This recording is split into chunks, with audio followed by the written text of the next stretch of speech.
As the world celebrated Earth Day yesterday, reports suggest that many countries are far from reaching objectives set by an agreement in Paris in 2016 aimed at reducing carbon emissions. The change in climate has raised so many concerns in the different parts of the world. And top of the challenges that will be spurred by climate change is food security and the risk of a shortage in crops and livestock. And joining us now via Zoom to talk about the dangers of climate change on food security and measures that could help rescue the situation is former World Food Programme Climate Programme Officer for Southern Africa, Rupak Manvatka. Rupak, a very good evening to you. Thanks for joining us. Welcome to The Globe. Good evening. Thanks for having me. Now, as the world celebrated Earth Day yesterday, questions came to mind as to how exactly does the change in climate really impact on food security? Thanks for that. Well, already as we speak, 690 million people approximately go to bed hungry every night across the world. And with climate change, that's only going to increase and get worse. Now, to answer your question, climate change affects food security in two ways. One is directly through climate shocks, which we see in the news. You have droughts, floods, storms that damage crops, that damage property, that destroy livelihoods. But then there's the other part, which is the climate stressors that you don't often see in news headlines. That's the part where you have this slow onset disasters. You have land degradation, you have salinity of soil and water, you have pests and diseases. And these are the things that you don't often hear, but these are the things which affect production as well. The World Food Programme in this area is working to help governments and communities fight climate change. For example, by unlocking climate finance in countries like Zimbabwe, in countries like Lesotho, where countries can then use this finance to build systems to help communities adapt to climate change, or through risk transfer programs, which we have in Malawi, Zambia, and Zimbabwe as well as improve natural resource management to help use water and soil in a better way. These are practices that would help reverse the impact of climate change on food security and help build adaptive capacity of communities as well as government systems to this new climate reality that we face. Yeah, and Mozambique and East Africa come to mind when you speak about food security and changes in the climate. And East Africa, for instance, has been ravaged by locust infestations that threaten food security, and we also have seen devastating floods in Mozambique in recent years. And how much of a threat are these conditions to food security now in the current era that we're in and in the years to come? No, that is indeed a very big challenge. Locusts are some of the worst type of pests and can cause enhanced damage to crops. Just to understand, locusts are actually grasshoppers that have the potential to form swarms of hundreds of thousands. And they're caused because of excessive rains and floods in areas which are usually dry.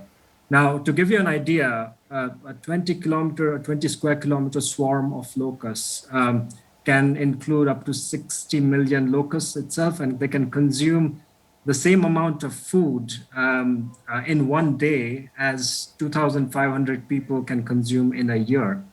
Now, let that sink in. That's a huge number.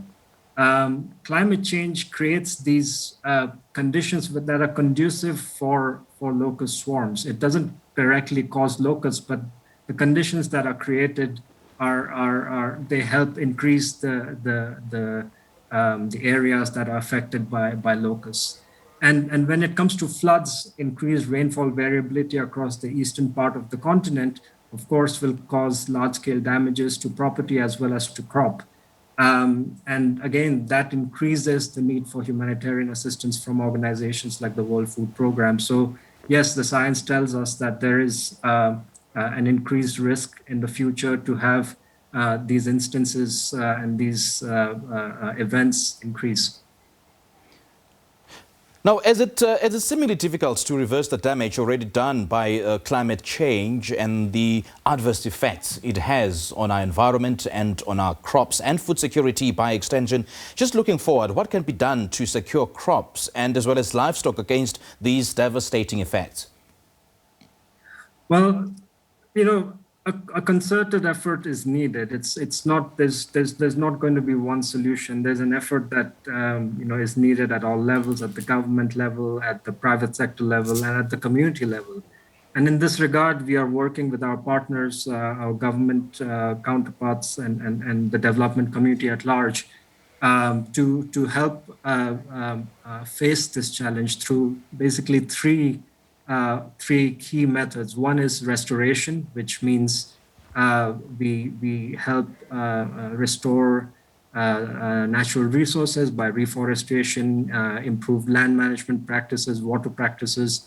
There's the second strategy, which is protection, which is basically protecting communities and livelihoods from the risk of climatic shocks, such as droughts and floods. And thirdly is through anticipatory action. So we help build systems which can help forecast a climatic shock well ahead of time. And based on our own emergency preparedness and response capacity, as well as our early warning capacities, we can help react before the damage has already been done so that we reduce the impact of the disaster. Just to give an example, in terms of restoration, as I said, between 2014 and 19, WFP globally has restored 1.5 million hectares of land. When it comes to protection, globally in the same period, we have insured 2.3 million people through microinsurance programs. In fact, across the continent, we are present in Southern Africa or helping the countries in this region as well. Okay. Okay, and just looking ahead, climate models predict much higher average temperatures in most land and ocean regions, and we've seen hotter extremes in many inhabited regions, and both a heavy precipitation and an increasing probability of drought in some areas. So can we say there are correlations between the way we secure food and as well as the damage being done to nature and its patterns? There was a report by the Intergovernmental Panel on Climate Change, which basically identified Southern Africa, the whole region of Southern Africa, as a climate hotspot. And what that means is that the region is warming at twice the rate as the rest of the world. And that has implications. When it comes to consumption patterns, if you look at food systems, and by food systems, I mean, the whole process of production, transformation, distribution, consumption, and all the dynamics that surround it. Food systems affect or contribute to climate change due to unsustainable natural resource management, through deforestation, transportation of food. In fact, to give an example, the amount of land that is deforested to create agriculture itself contributes to deforestation. It increases the risk for disasters due to loosening up of soils. Some of the numbers are also mind-boggling. 70,000 hectares of land deforested in Zimbabwe for creating space for agriculture. That number can go as high as 500,000 hectares of land per year in Tanzania. In fact, the agriculture sector is one of the biggest consumers of water. And at the same time, as I said, because it's a climate hotspot and because of climate variability, climate change will affect the agriculture sector negatively due to increased heat and due to rainfall variability and reduced precipitation. There are ways to improve this, though, as I mentioned, through improved sustainable agricultural practices, to improve water management practices, through reforestation practices, improve packaging, and where possible, consumption as well. That's something that we all have to be in together to address this challenge. Now, Rupak, we know that countries with high levels of hunger are often highly vulnerable to climate change, and they have a low capacity to adapt. So how do we remedy this situation with Africa already struggling with food security? Well, it is a dilemma, right? Action is, of course, needed at all levels. The government has to work with the private sector, and the communities have to be informed of what's happening with regards to climate change. There has to be awareness. And when it comes to governments in the continent, of course, you have priorities, you have development priorities, economic priorities. At the same time, you have priorities for climate action. Plus, now you have the COVID recovery, and that's a very big challenge as well. So how do you make sure that you're moving in the right direction that also fulfills all of these requirements? Fortunately, there is hope. There have been global commitments made from global leaders as well as African leaders, and again, to match these commitments, adaptation is also key. It is important for African countries, especially for communities, to adapt to climate change. It's important that we understand and we acknowledge that the climate is changing, seasons are changing, and things we should move in that direction ourselves. At the same time, whilst governments make these commitments, it is also important that they create robust policy frameworks so that development actors like the UN, private sector actors, and development partners have some sort of a framework that we can work within, which is aligned with the national priorities and the national vision, so that we are all on the same path in terms of progress. Extreme weather-related disasters are increasing and they are reducing the yields of major crops. So are the emission accords and declarations such as the Paris Agreement enough to help quell the stark reality of food shortages? Well, the Paris Accord was a huge milestone, and it is very rare to bring together all the countries in the world from the global north and the global south to agree on something at the same time. And so I must underline that the Paris Accord was a huge milestone in that sense. And in terms of just fighting the global challenge, the Paris Accord created a vision. It set targets for greenhouse gas emissions reduction, but it also created these targets for countries to move towards adaptation as well. And adaptation is important for food security, especially in this part of the world.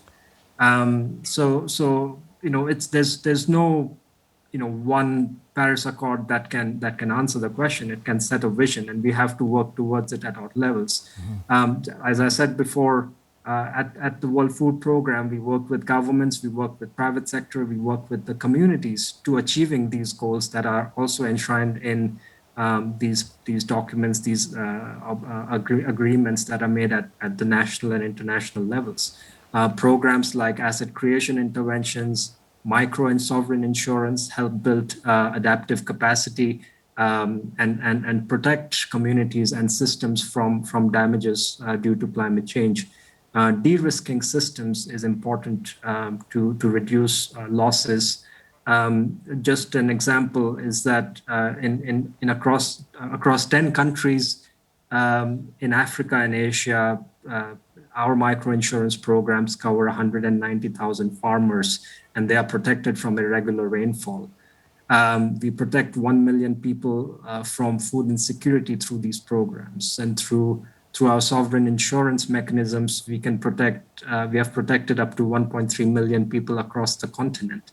So these are, whilst the Paris Accord creates this framework in today's day and age, we have in our hands technology, innovations, financial solutions that can be used in combination together with our existing knowledge of food production and transformation to meet this challenge going forward.